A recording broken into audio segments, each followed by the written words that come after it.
এক দুর্ধর্ষ navy seal officer দেশের জন্য তার জীবন বাজি রেখে শত্রুদের শেষ করে দেয়, কিন্তু এর উপহার স্বরূপ তার গর্ভবতী স্ত্রীকে প্রাণ দিতে হয়, যার ফলে সেই নেভি সিল অফিসার এমন প্রতিশোধের মিশনে নেমে পড়ে যা দেখলে গায়ের লোম দাঁড়িয়ে যাবে। বলছিলাম 2021 সালে নির্মিত মুভি উইদাউট রেমোর্সের কথা। ভাইরে ভাই, নেভি সিল যে কি ভয়ঙ্কর এক সোলজার ইউনিট তা জানতে এই এক্সপ্লেনেশন একদম শেষ পর্যন্ত দেখতে হবে। তো চলো আর প্যাচাল না বাড়িয়ে শুরু করে আজকের মুভি এক্সপ্লেনেশন। মুভির শুরুতে আমরা যুদ্ধবিধ্বস্ত সিরিয়ার আলেপ্পো শহর দেখতে পাই। সিরিয়া সেই সময়টায় ক্ষমতাসীন বাশার আল আসাদের সাথে বিভিন্ন বিদ্রোহী গ্রুপে তুমুল এক সিভিল ওয়ার চলছিল, ফলে বরাবরের মতোই এই যুদ্ধে আমেরিকাও জড়িত ছিল, যার ফলে এই কাজের জন্য ইউএসএ গভর্নমেন্ট সিরিয়াতে প্রচুর ইউএসএ আর্মি, নেভি সিল এবং সিআইএ কর্মকর্তা পাঠায়। এমনই এক সিআইএ কর্মকর্তাকে বাশার আল আসাদের লোকেরা জিম্মি করে রেখেছিল, যাকে উদ্ধারের জন্য ইউএসএ নেভি সিলের একটা টিম পাঠানো হয়। এই টিমকে গাইড করার দায়িত্ব ছিল সিআইএ এজেন্ট রবার্ট রিডার উপর, আর টিমটাকে লিড করছিল ইউএসএ মিলিটারির এক অফিসার যার নাম জন কেলি। জিম্মি হওয়া সেই সিআইএ কর্মকর্তাকে উদ্ধারের জন্য প্রথমে ইউএসএ নেভি সিলের টিমটা রবার্ট রিডার সাথে সিরিয়ার আস্তানায় হামলার ব্যাপারে যাবতীয় প্ল্যান করে নেয়। তারপর জন ক্যালি তার টিমকে নিয়ে গোপনে সেই বিল্ডিংয়ে ঢুকে পড়ে। প্রথমে ক্যালি তার একজন সহকর্মীকে নিয়ে বিল্ডিং এর নিচে সুইমিং পুলে ঘাপটি মেরে বসেছিল। সিরিয়ান এক সৈন্য সেখানে হাত ধুতে আসা মাত্রই পানির মধ্যে ঘাপটি মেরে থাকা কেলি লোকটার হাত ধরে পানিতে চুবিয়ে ফেলে। এরপর কমান্ডো স্টাইলে কেলি আর তার সহকর্মীরা আশেপাশে থাকা সমস্ত লোককে গুলি করে মেরে ফেলে দেয়। এরপর তারা পুরো টিম নিয়ে বিল্ডিং এর ভিতরে ঢুকে সার্চ করতে থাকে। বিল্ডিং এর উপরে যাওয়ার পর তাদের সামনে একের পর এক বিদ্রোহী সৈনিক আসতে থাকে, আর তারা তাদেরকে প্রতিরোধ করার চেষ্টা করতে থাকে। কিন্তু ইউএসএ মিলিটারির এই মারাত্মক স্কিল সৈনিকদের কাছে এই বিদ্রোহীগুলো স্রেফ খড়কুটোর মতো ছিল, তাই ইউএসএ মিলিটারি টিমটি তাদের সবাইকে শেষ করে দেয়। অবশেষে একটা রুমের দরজা খোলার পর তারা জিম্মি সেই সিআইএ এজেন্টকে খুঁজে পায়। তার আশেপাশে থাকা লোকগুলো কেলি টিমের উপরে হামলা করলে তারা সবাই তাদেরকে সাফ করে দেয়। লোকগুলোকে মারার পর কেলি একজনের ফোন ঘেঁটে জানতে পারে যে এই লোকগুলো আসলে সিরিয়ান নয়, বরং তারা হচ্ছে রাশিয়ান। এটা জানতে পেরে কেলি অনেক অবাক হয়ে যায়, কারণ এজেন্ট রিটার তাকে এই ব্যাপারে কিছুই জানায়নি। কেলি রিটাকে এই ব্যাপারে প্রশ্ন করলেও রিটা তার কথায় তেমন গুরুত্ব দেয় না, কারণ তার কাছে এই রাশিয়ানরাও সিরিয়াল লোক। যাই হোক, জিম্মি অফিসারদেরকে উদ্ধার করে বাইরে নিয়ে যাওয়ার সময় হঠাৎ তাদের উপরে আরো কিছু লোক হামলা করে বসে। কেলি দলবল নিয়ে সেই লোকগুলোর উপরে হামলার জবাব দিতে থাকলে হঠাৎ সেখানে তীব্র এক বিস্ফোরণ ঘটে এবং ঘরের এক অংশের মেঝে পুরোপুরি ধসে পড়ে। কেলি সহ তাদের টিমের কয়েকজন লোক কংক্রিটের স্তূপের মধ্যে পড়ে যায়। কেলি সামান্য আহত হলেও সে উঠে দাঁড়িয়ে দেখতে পায় তার এক সহকর্মী মারা গেছে। এরপর কেলি নিচ থেকে তার আর এক কলিগ গ্রিয়ারের গলা শুনতে পেয়ে দ্রুত সেদিকে ছুটে যায়। গ্রিয়ারকে সে ভাঙা কংক্রিটের স্তূপ থেকে বের করার পর দুজনে একসাথে বাইরে বেরিয়ে আসে। তাদের টিমের একজন মারা যায় ঠিকই, কিন্তু বাকি যারা ছিল তারা সামান্য আহত হলেও অবশেষে তারা সেই হোস্টেসকে নিয়ে নিরাপদে ফিরতে সক্ষম হয়।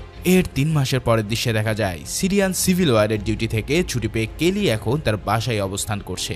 কেলি ইউএসএ মিলিটারি জব ছেড়ে দিয়ে নতুন কোনো চাকরিতে ঢুকতে চায়, কেননা ইউএসএ মিলিটারি জবগুলো বেশ হাই রিস্কের। এছাড়াও কেলি আর কিছুদিন পরেই বাবা হতে চলেছে, তাই তার স্ত্রীর প্রতি তার একটা দায়িত্ব আছে। যাই হোক, কেলি এখন অফ ডিউটিতে থেকে তার স্ত্রীকে সময় দিচ্ছে এবং বন্ধুদের সাথে ভালো সময়ও কাটাচ্ছে।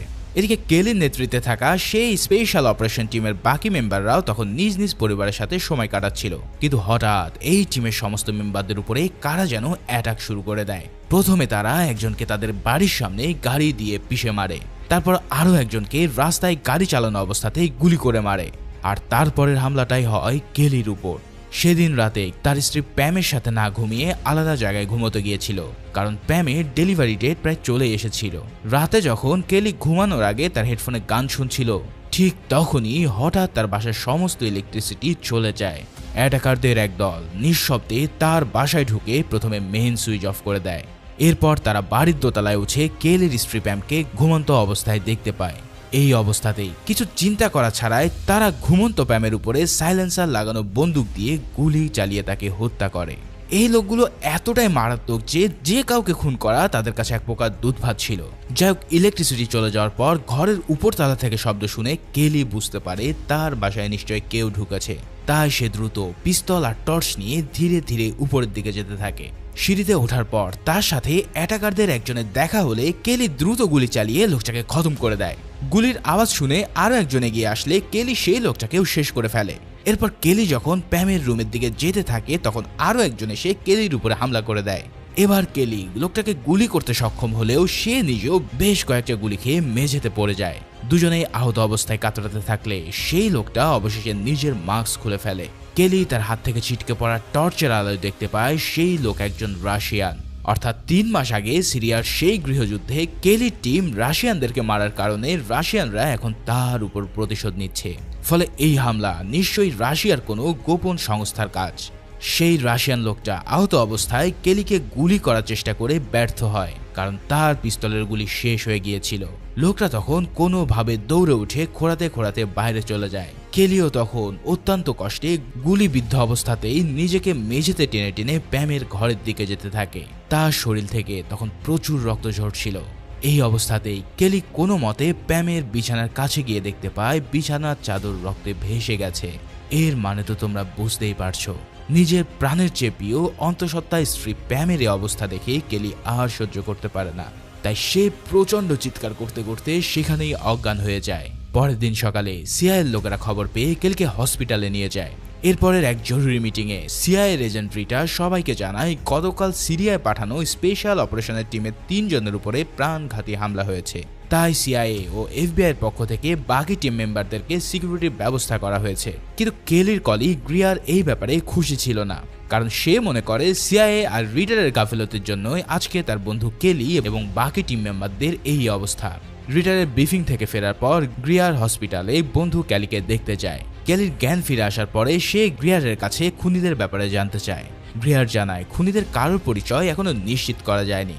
কেলি তখন বলে এই লোকগুলো যে রাশিয়ান সে সেটা নিশ্চিত, এখন তাই শুধুমাত্র তার নামগুলো দরকার।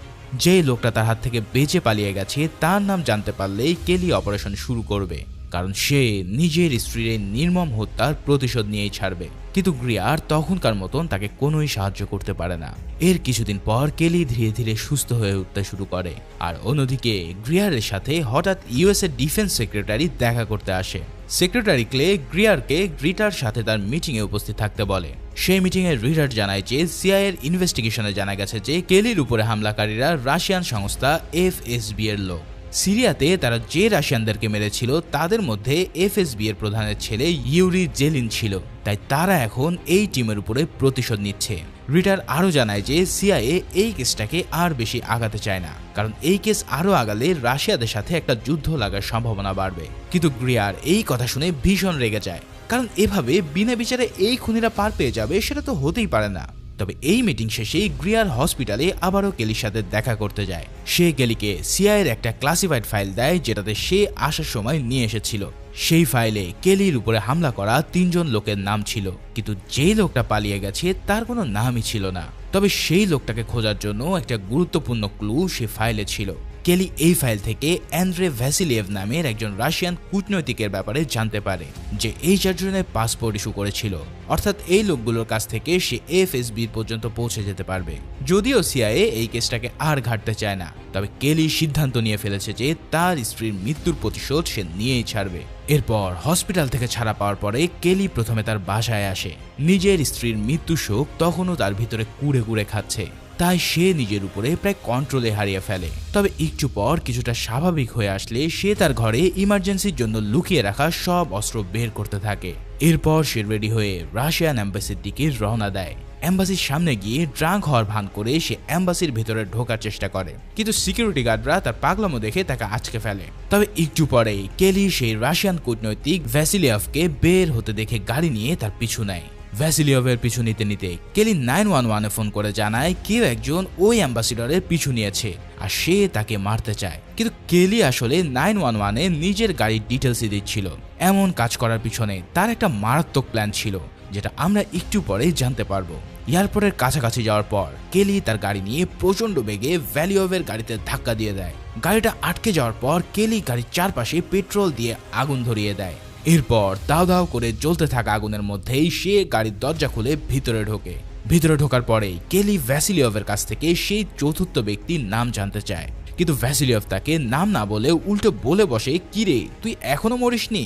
এই কথা শুনে কেলি প্রচন্ড রেগে ভ্যাসিলিয়েভের পায়ে একটা গুলি করে বসে। এরপর তার ঘাড় চেপে বলে, যদি আমাকে ওই লোকের নাম না বলিস তাহলে এই মুহূর্তেই তোকে জমের বাড়ি পাঠিয়ে দেব। তাই অবশেষে বাধ্য হয়ে ভ্যাসিলিয়েভ জানায় সেই লোকটার নাম হলো ভিক্টর রাইকভ। আর সেই সাথে সাথেই কেলি লোকটাকে গুলি করে শেষ করে দেয়। ততক্ষণে ঘটনাস্থলে পুলিশ চলে আসলে কেলি নিজেই গাড়ির দরজা খুলে হাত উপরে তুলে বেরিয়ে আসে। এরপর প্ল্যান মোতাবেক সে পুলিশের হাতে ধরা দেয়। সেদিন কেলির ভ্যাসিলিয়ভের উপর অ্যাটাক করার পাশাপাশি আরও একটা ঘটনা ঘটে। কে যেন এই স্পেশাল ইউনিটের উপরে রাশিয়ান এফএসবির অ্যাটাকের ফাইলটা মিডিয়াতে লিক করে দেয় এবং সেই সাথে সাথে পুরো আমেরিকায় হুলস্থুল পড়ে যায়। এজেন্ট রিটারের এটা বুঝতে কষ্ট হয় না যে ফাইলটা কেলির বন্ধু গ্রিয়াই লিক করেছে। রিটার এর জন্য গ্রিয়াকে জবাবদিহিতা করতে চাইলেও সেক্রেটারি বলে যেহেতু রাশিয়ানরা আমেরিকানদের উপরে হাত তোলার সাহস পেয়েছে তাই সরাসরি না হলেও পরোক্ষভাবে তাদেরকে শাস্তি দেওয়া উচিত। যেই কাজটা তারা কেউই করতে পারেনি, কেলি সেটার দিকে এগিয়ে যাচ্ছে, তাই তাকে একটা সুযোগ দেওয়া উচিত। অন্যদিকে গ্রিয়ার যখন জেলখানায় কেলির সাথে দেখা করতে যায় তখন কেলি তাকে বলে সে জেনে গেছে তার উপরে অ্যাটাক করার চতুর্থ ব্যক্তিটা কে ছিল। যদি ইউএসএ ডিফেন্সের সেক্রেটারি তাকে জেল থেকে বের করে নিজের সাথে মিটিং করতে ডাকে তাহলেই সে ওই লোকের নাম তাদেরকে জানাবে। কেলি এটাও জানায় যে এর জন্যই সে মূলত পুলিশের হাতে ইচ্ছা করেই ধরা দিয়েছে। এই সব শোনার পর গ্রিয়ার চলে যায় এবং এরপরে কেলিকে জেলের একটা বিশেষ সেলে নিয়ে যাওয়া হয়। সেখানে কিছুক্ষণ পর একজন পুলিশ এসে তাকে দাঁড়াতে বলে, কারণ তারা কেলিকে অন্য সেলে নিয়ে যেতে যাচ্ছিল।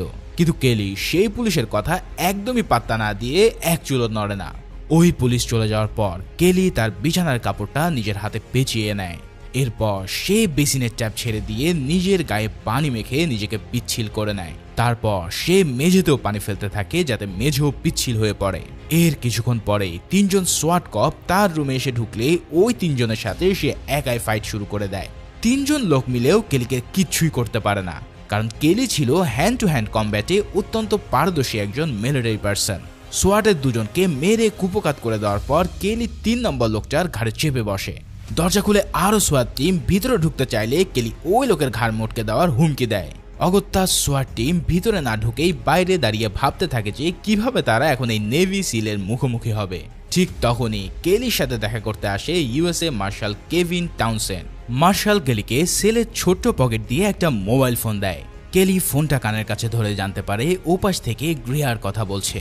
গ্রিয়ার কেলিকে বলে সে যেন ইউএসএ মার্শালকে ফলো করে, কারণ কেলির মুক্তির ব্যবস্থা করা হয়েছে। তবে কেলির মাথায় কিন্তু এই প্ল্যানটাই ছিল। সে ইচ্ছা করে 911-এ কল দিয়ে পুলিশের হাতে ধরা দিয়েছিল এবং জেলে এসে সোয়াটদেরকে মেরেছিল, কারণ এসব কিছু করার পর সে ইউএসএ ডিফেন্স সেক্রেটারির নজরে আসতো।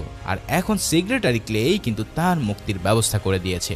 জেল থেকে ছাড়া পাওয়ার পর তাকে সেক্রেটারির সাথে মিটিংয়ে নেওয়া হয়। যেই মিটিংয়ে গ্রিয়ার, সিআইএ ডিরেক্টর ডিলার্ড এবং এজেন্ট রিটার উপস্থিত ছিল। মিটিংয়ে সবাই যখন জানতে পারে যে কেলির উপর অ্যাটাক করে জীবিত পালাতে পারা লোকটার নাম ভিক্টর রাইকভ, তখন তারা বেশ অবাক হয়ে যায়, কারণ সিআইএর তথ্য মতে ভিক্টর রাইকভ অনেক দিন আগেই মারা গেছে। কিন্তু কেলি তার সামনে থাকা স্ক্রিনে অন্য আরেকজনের ছবি থেকে ভিক্টর রাইকভকে সঠিকভাবে শনাক্ত করতে সক্ষম হয়। এর থেকেই সবাই বুঝতে পারে কেলি আসলে ভিক্টর রাইকভকেই দেখেছে, যে হয়তো ইতিমধ্যে রাশিয়া চলে গেছে। তখন মিটিংয়ে সিআইএর পক্ষ থেকে রাশিয়ায় একটা অপারেশন চালানোর সিদ্ধান্ত হয়, যেখানে তারা ভিক্টর রাইকভকে নেওয়ার চেষ্টা করবে। ইউএসএ সেক্রেটারি গ্রিয়ারকে এই মিশন লিড করার দায়িত্ব দিলেও তিনি কেলিকে মিশনে নিতে চায়নি। গ্রিয়ারও কেলির মানসিক অবস্থা দেখে তাকে সাথে নিতে চায় না, কিন্তু কেলি বলে সে এই মিশনের জন্য নিজের জীবন পর্যন্ত দিতে প্রস্তুত, তাই এমন সুযোগ সিআইএ আর কখনোই পাবে না। এই সব শুনে সেক্রেটারি তখন তাকেও মিশনে যাওয়ার অনুমতি দিয়ে দেয়। নির্দিষ্ট দিনে এই অপারেশনের টিমের সবাই একটা প্যাসেঞ্জার প্লেনে চড়ে রাশিয়ার উদ্দেশ্যে রওনা হয়। তারা সবাই সিভিলিয়ানের ছদ্মবেশে মিশন শুরু করে, কারণ রাশিয়ার মাটিতে তাদেরকে কেউ আমেরিকান হিসেবে চিহ্নিত করলে সেটা বিরাট বড় যুদ্ধের কারণ হয়ে যাবে। তাই তারা সবাই সাধারণ মানুষের বেশে নিজেদের যাত্রা শুরু করে দেয়। কেলিদের নিয়ে যাওয়া প্যাসেঞ্জার প্লেনটা রাশিয়ান এয়ার স্পেসে ঢোকার পরে তারা সবাই জাম্প করার জন্য প্রস্তুতি নিচ্ছিল, কিন্তু হঠাৎই প্লেনের পাশ দিয়ে প্রচন্ড গতিতে রাশিয়ার একটা ফাইটার জেট চলে আসে। এরপর পরই প্লেনের সবাই রাশিয়ান পাইলটের গলা শুনতে পায়, যে দ্রুত তাদেরকে আইডেন্টিফাই করতে বলছে। তখন কেলিদের পাইলট নিজের এয়ারলাইন্সের নাম বলে জানায় যে তাদের কাছে রাশিয়ার উপর দিয়ে ফ্লাই করার পারমিশন আছে, কিন্তু রাশিয়ান পাইলট তার কাছে থাকা অত্যাধুনিক প্রযুক্তির সাহায্যে প্লেনের ভিতরে ভালোভাবে দেখে নিতে পারছিল। রাশিয়ান পাইলট টের পেয়ে যায় যে প্লেনের ভিতরে অস্ত্র সমেত আমেরিকান আছে, তাই সে দ্রুত প্লেনটাকে একটা রাশিয়ান এয়ারবেসে যেতে বলে, অন্যথায় সে প্লেনকে শাটডাউন করার হুমকি দিয়ে দেয়। এই কথা শুনে কেলি প্লেনের সবাইকে দ্রুত নিচু হয়ে যেতে বলে। প্লেনের পাইলট রাশিয়ান প্লেনের সাথে আরো একবার যোগাযোগ করার চেষ্টা করলেও রাশিয়ান জেট থেকে আর কোনো কথা না বাড়িয়ে সোজা মিসাইল ফায়ার করে দেওয়া হয়। সেই মিসাইল এসে প্লেনে প্রচন্ড আঘাত হানলে প্লেনের চারিদিকে দাউ দাউ করে আগুন জ্বলে ওঠে। প্লেনের ইঞ্জিন সাথে সাথেই বিস্ফোরণের চোটে খুলে যায় আর প্লেনটাও নিচে পড়তে থাকে। পাইলট সবাইকে জানায় তারা সেকেন্ড ইঞ্জিনের সাহায্যে গতি কিছুটা কমিয়ে আনতে পারলেও তাদেরকে সমুদ্রে ক্র্যাশ ল্যান্ডিং করতে হবে। পাইলটদের কথা শুনে সবাই সিটে শক্ত হয়ে বসে ক্র্যাশ ল্যান্ডিং এর প্রস্তুতি নিতে থাকে। এর কিছুক্ষণ পরেই তীব্র বেগে প্লেনটা সমুদ্রে আছড়ে পড়ে। প্লেনের সবাই প্রচন্ড ধাক্কা খেলেও প্লেনের গতি অনেকটাই কমে যাওয়ায় সবাই বেঁচে যায়। তবে প্লেনের ভিতরে পানি ঢুকে প্লেনটা দ্রুতই ডুবতে শুরু করে। তাই সবাই তড়িঘড়ি করে প্লেন থেকে বাইরের সমুদ্রের পানিতে বেরিয়ে আসে। কিন্তু কেলি আবার প্লেনের ভিতরে চলে যায়, কেননা সেখানে গুরুত্বপূর্ণ জিনিস ছাড়াও একটা জোডিয়াক বোট রাখা ছিল। এই জোডিয়াক বোট হলো বিশেষ ধরনের এক বোট যা নরম প্লাস্টিক দিয়ে তৈরি বলে ভাঁজ করা যায় এবং জরুরি মুহূর্তে ফুলিয়ে স্পিড বোট হিসেবে কাজ করা যায়। এই সমুদ্রের মাছ থেকে তীরে যেতে হলে তাদেরকে অবশ্যই এই বোটটাই ব্যবহার করতে হবে। তাই কেলি দ্রুত নিজের নিঃশ্বাস আটকিয়ে এক মারাত্মক আন্ডার ওয়াটার ডাইভ দেয়। একজন নেভি সিল অফিসার হওয়া মানে পানি তার কাছে ডাল ভাত। তাই সে প্লেনের ভিতরে ঢুকে গিয়ে সেখানে থাকা সব জরুরি জিনিসপত্রগুলো নিতে থাকে। প্লেনের সামান্য কিছু জায়গাতেই আর পানি ঢোকার বাকি ছিল, আর সেখানেই কেলি ভেসে উঠে কয়েকবার নিঃশ্বাস নিয়ে নেয়। এরপর সেই জায়গাগুলোতেও পানি ঢুকে পড়লে প্লেন পুরোপুরি ডুবতে শুরু করে। ঠিক তখনই কেলি কোনো মতে শ্বাস ধরে রেখে প্লেন থেকে উপরে উঠে আসে।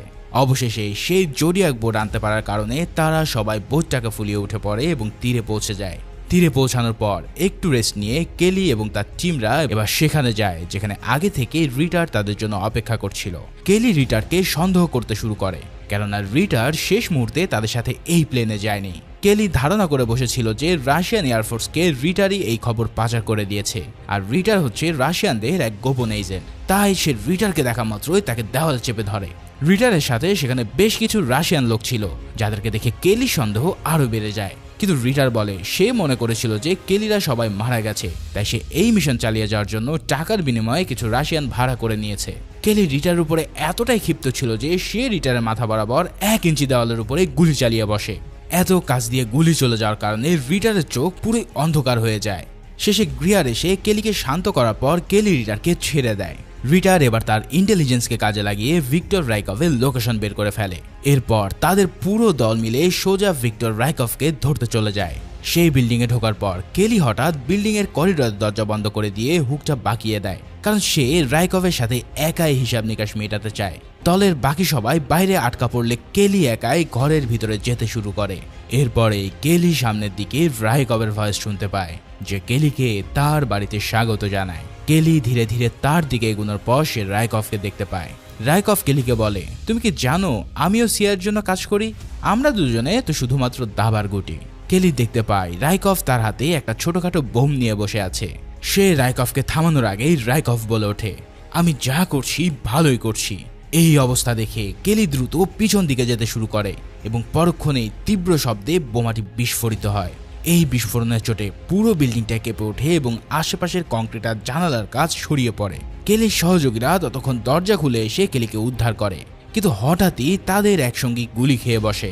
সবাই তখন বুঝতে পারে আশেপাশে নিশ্চয়ই কোনো স্নাইপার লুকিয়ে আছে। সাথে সাথেই সবাই দ্রুত কাভার নিয়ে ওই স্নাইপারকে খুঁজতে শুরু করে। স্নাইপার একের পর এক গুলি চালাতে থাকলে কেলি এবার ওই স্নাইপারকে লোকেট করার সিদ্ধান্ত নেয়, কারণ আন্দাজে গুলি চালিয়ে কোনো লাভ হচ্ছে না। তাই সে ওই গোলাগুলির মধ্যেই রিস্ক নিয়ে দেওয়ালের আড়াল থেকে আয়না দিয়ে পিছনে স্নাইপারকে দেখতে পায়। কেলি তার সঙ্গীদের স্নাইপারের লোকেশন জানিয়ে দিলে সবাই একসাথে সেদিকে ফায়ারিং শুরু করতে থাকে। কিন্তু হঠাৎ কোথা থেকে যেন আরো এক স্নাইপার তাদের উপরে গোলাগুলি শুরু করে দেয়। মানে এখানে তাদের জন্য কেউ একজন আগে থেকে মৃত্যু ফাঁদ সাজিয়ে রেখেছিল। কেলি আর গ্রেয়ার এবার আর কোনো কিছু না ভেবে সরাসরি ওই স্নাইপারের মোকাবেলা করার সিদ্ধান্ত নেয়। গোলাগুলির এক পর্যায়ে তারা বেশ কিছু পুলিশ অফিসারকে বিল্ডিং এর নিচে আসতে দেখে। হঠাৎ সেই স্নাইপাররা উপর থেকে গুলি করে দুজন পুলিশকে মেরে ফেলে। আর এই ঘটনার পরে সবাই বুঝে যায় যে তাদেরকে এখানে পাঠানোটা আসলে একটা প্ল্যান ছিল। কেলি সহ বাকিদের উপরে রাশিয়ানদের অ্যাটাক, এই সব কিছু ছিল একটা মাস্টার প্ল্যান। তার মানে আমেরিকায় এমন কেউ রয়েছে যারা রাশিয়া আর আমেরিকার মধ্যে যুদ্ধ লাগাতে চায়। যদি রাশিয়ানরা এখানে কেলির টিমকে মারতেও সক্ষম হয় তাহলে এই যুদ্ধ লাগার সম্ভাবনা আরো বেড়ে যাবে। কিন্তু কেলি আর গ্রেয়া সেটা হতে দেবে না। ইতিমধ্যে তাদের একজন সঙ্গী মারা গেছে, তাই বাকিদের যত দ্রুত সম্ভব এখান থেকে বেরোনো দরকার। তাই কেলি হঠাৎ বলে ওঠে সে এই বিল্ডিং এর ছাদে উঠে বাকি সবার জন্য বেরিয়ে যাওয়ার রাস্তা ক্লিয়ার করবে। সে রাশিয়ানদের ব্যস্ত রাখবে যাতে সেই ফাঁকে বাকিরা বেরিয়ে যেতে পারে। গ্রিয়ার জানতো এই কাজটা হবে পুরোপুরি আত্মঘাতী, তাই সে কেলিকে এটা করতে দিতে চায় না। কিন্তু কেলি তখন বলে, এমনিতেও আমি আমেরিকায় একজন খুনি আসামি, তাই ওখানে জেলে পচে মরার চেয়ে এখানে বীরের মতো মরাই ভালো। এই কথা শুনে গ্রিয়ার রাজি হয়ে যায় এবং সবাইকে নিয়ে রেডি হওয়া শুরু করে। ওদিকে কেলি চলে যায় ছাদে তাদের জন্য রাস্তা ক্লিয়ার করার জন্য। ইতিমধ্যে রাশিয়ানরা গুলি শুরু করলেও কেলি তাদের দিকে ফায়ার করতে থাকে। এভাবে রাশিয়ানরা কেলিকে মারতে ব্যস্ত হয়ে পড়লে সেই ফাঁকে গ্রিয়ার বাকিদের নিয়ে বেরিয়ে যায়। রাশিয়ানরা ধীরে ধীরে ছাদে উঠে তার উপরে গুলি করা শুরু করে, কিন্তু কেলি কোনোভাবে কাভার নিয়ে সেই গুলিগুলোর হাত থেকে রক্ষা পায় এবং কিছু রাশিয়ানকেও সে ঘায়েল করে ফেলে। তবে এর মধ্যেও সেও অনেকগুলো গুলি খেয়ে বসে, কিন্তু তার পোশাকের জন্য সেগুলো তারা তো ক্ষতি করতে পারে না। শেষ মুহূর্তে সে সিঁড়ি দিয়ে নামতে গেলে রাশিয়ানদের সাথে তার হ্যান্ড টু হ্যান্ড ফাইটিং শুরু হয়ে যায়। সে কয়েকজনকে কুপোকাত করে নিচে থাকা বাকিদের দিকে গ্যাস ছুড়ে মারে। তারপর সে নিচের তলার কাচের ছাদ লাফ দিয়ে পড়ে ছাদ ভেঙে নিচে পড়ে যায়। সেখানেও বেশ কিছু রাশিয়ানরা তার উপর হামলা করতে থাকে, কিন্তু সবাইকে সে ফিজিক্যাল ফাইট আর পিস্তলের গুলিতে শেষ করে দেয়। সর্বশেষ কেলি নিজের ব্যাগের মধ্যে একটা এক্সপ্লোসিভ ভরে বাকি পুলিশদের দিকে ছুঁড়ে মারে। মুহূর্তেই পুরো জায়গাটা ধ্বংসস্তূপে পরিণত হলে সেই ফাঁকে কেলি একজন মৃত রাশিয়ান পুলিশের জামা আর মাস্ক পরে নেয়। তারপর সে একটা রাশিয়ান পুলিশ ভ্যানে করে সেখান থেকে পালিয়ে যায়। পুলিশের ভ্যানটা নিয়ে কেলি তাদের আস্তানার সামনে গিয়ে গাড়িটা দাঁড় করায়। আহত অবস্থায় সে আর গাড়ি থেকে বের হতে পারছিল না, কিন্তু তার বন্ধু গ্রিয়ার এসে তাকে গাড়ি থেকে বের করে ট্রিটমেন্টের জন্য নিয়ে যায়। সেখানে রিটারও কেলির ট্রিটমেন্টে সাহায্য করে। সেদিনের রাতটা কোনো মতে পার করার পর পরের দিন সকালেই কেলি আর তার সঙ্গীরা একটা ইয়োটে করে সমুদ্র পথে রাশিয়া ছেড়ে যায়। ইয়োটে থাকার সময় কেলি রিটারকে বলে সে ভেবেছিল রাইকভ এই খেলায় সবচেয়ে বড় গুটি, কিন্তু সে যে কেবল কেলির মতো একজন দাবার সৈনিক সেটা কেলি বুঝতে পারেনি। এখন আমেরিকায় ফিরে গিয়ে কেলিকে আবারও জেলে পচতে হবে। কিন্তু রিটার বলে ওঠে এই ইয়টের পিছনে এক ব্যাগ ভর্তি টাকা আছে, এই টাকাটা কেলিকে দেওয়া হবে এবং তাকে নতুন নামে পরিচয় দিয়ে মিডিয়ায় তাকে মৃত বলে ঘোষণা করা হবে। এভাবে কেলিকে মৃত দেখিয়ে তার মাধ্যমে জানা সম্ভব হবে এই পুরো ষড়যন্ত্রের মাস্টারমাইন্ডকে। এই সব কথা শুনে কেলি তার এই মিশনে রাজি হয়ে যায় এবং সে রিটারকেও ধন্যবাদ দেয়। আসলে রিটারের ব্যাপারে কেলির যে ধারণা ছিল সেটা ছিল সম্পূর্ণ ভুল। আমেরিকায় ফিরে যাওয়ার পর কেলি প্রথমে ইউএসএ সেক্রেটারির সাথে দেখা করে। একটা পাবলিক বারের ওয়াশরুমে তাদের মধ্যে দেখা হয়, কেননা কেলি এখন অফিসিয়ালি মৃত হওয়ার কারণে তাকে সেক্রেটারির সাথে কোনো পাবলিক প্লেসেই ছদ্মবেশে দেখা করতে হতো। সেক্রেটারি ক্লে কেলিকে দেখে অনেক অবাক হয়ে যায়, কারণ সে নিজেও জানতো যে কেলি মারা গেছে। কেলি এবার সেক্রেটারিকে রাশিয়ার সাথে যুদ্ধ লাগানোর ষড়যন্ত্রের ব্যাপারে জানালে সেক্রেটারি সেটাকে ষড়যন্ত্র হিসেবে মানতেই চায় না। তার ধারণা হলো সিআইএর কেউই এত রিস্কের কাজ কখনো করতে যাবে না। তখন কেলি বলে ওঠে সেদিন গ্রিয়ারকে দিয়ে কেউ ইচ্ছা করেই এই ফাইলটা লিক করেছিল। এই কথা শুনে ইউএসএ সেক্রেটারি একদম অবাক হয় না, কারণ এই ফাইল সে নিজেই গ্রিয়ারকে দিয়েছিল। কেলি গ্রিয়ারের কাছ থেকে এটা জানার পর সেক্রেটারির উপর তার সন্দেহ হয়েছিল, আর এখন সেক্রেটারির রিয়াকশন দেখে সেই সন্দেহ বিশ্বাসে পরিণত হয়। কেলি তৎক্ষণাৎ তার গলা চেপে ধরে মিলিটারি টেকনিকে তাকে অজ্ঞান করে দেয়। এরপর সে সেক্রেটারিকে গাড়িতে বসিয়ে বেঁধে রেখে একটা ব্রিজের উদ্দেশ্যে রওনা দেয়। তার মানে বুঝতেই পারছো এই সেক্রেটারি ক্লে হলো সব নাটের গুরু। এবার কেলি তাকে প্রশ্ন করে সে কেন এই সমস্ত কাজ করেছে। এই কথা শুনে ক্লে প্রথমে কিছু বলতে চায় না, কিন্তু পরে যখন কেলি তার পরিবারকে মারার হুমকি দেয় তখন সে হড়হড় করে সব বলে দেয়। সে আসলে আমেরিকা আর রাশিয়ার মধ্যে যে শত্রুতা রয়েছে সেটাকে আরেক ধাপ চাঙ্গা করে আমেরিকান মানুষদের মধ্যে যুদ্ধের মনোভাব নিয়ে আসতে চেয়েছিল। এই যুগের অর্ধেক আমেরিকানরাই যুদ্ধকে ক্ষতিকারক মনে করে শান্তিতে থাকতে চায়, কিন্তু সেক্রেটারির মতন লোকেরা এটা হতে দিতে চায় না, কেননা এমনটা চলতে থাকলে আমেরিকার সুপার পাওয়ার ধরে রাখা কঠিন হবে। তাই নিজের স্বার্থের জন্য সে ক্যালির ফ্যামিলি এবং তার টিমকে বলির পাঠা বানিয়ে এই শত্রুতা আরও অনেক উস্কে দিতে চেয়েছিল। কেলি তখন তাকে বলে আমার স্ত্রীর নাম ছিল প্যাম, সে কি অপরাধ করেছিল, কেন আমার স্ত্রী আর আমার অনাগত সন্তানকে মরতে হলো। সেক্রেটারির কাছে সব প্রশ্নের কোনোই জবাব ছিল না। কেলি তাকে বলে সে তাদের গাড়িটাকে একটা ব্রিজের দিকে নিয়ে যাচ্ছে, এই গাড়িটাকে সে ব্রিজের রেলিং ভেঙে নদীতে ফেলে দেবে। আর সেক্রেটারিও যেন মৃত্যুর আগে কেলির স্ত্রীর নাম উচ্চারণ করে। সত্যি সত্যি কেলি গাড়িটাকে ব্রিজের রেলিং ভেঙে সোজা নদীতে নামিয়ে দেয়। গাড়ি যখন ডুবতে থাকে তখন সেক্রেটারি নিজের প্রাণ বাঁচানোর জন্য কেলির কাছে ভিক্ষা চায়। কেলি তখন তাকে নিজের স্ত্রীর নাম বলতে বললে সেক্রেটারিও বারবার প্যামের নাম বলতে থাকে, কিন্তু কেলি এবার আর তার বাঁধন খুলে দেয় না। গাড়িটা পানিতে পুরোপুরি ডুবে গেলে কেলি তো নিজের মিলিটারি ট্রেনিং কাজে লাগিয়ে নিঃশ্বাস আটকে রাখে, কিন্তু সেক্রেটারি বেশিক্ষণ নিঃশ্বাস আটকে রাখতে না পেরে সেখানেই পটল তোলে। আর একটু পরে কেলির এক সঙ্গী এসে তার মুখে অক্সিজেন মাস্ক লাগিয়ে তাকে গাড়ি থেকে বের করে ফেলে। সেক্রেটারিকে মারার আগে কেলি তার অপরাধের স্বীকারোক্তির রেকর্ডটা করে নিয়েছিল, সেটা কেলি এবার এজেন্ট রিটার হাতে তুলে দেয়, যেটা পরবর্তীতে রিটা তার উপরের মহলে পৌঁছে দেয়।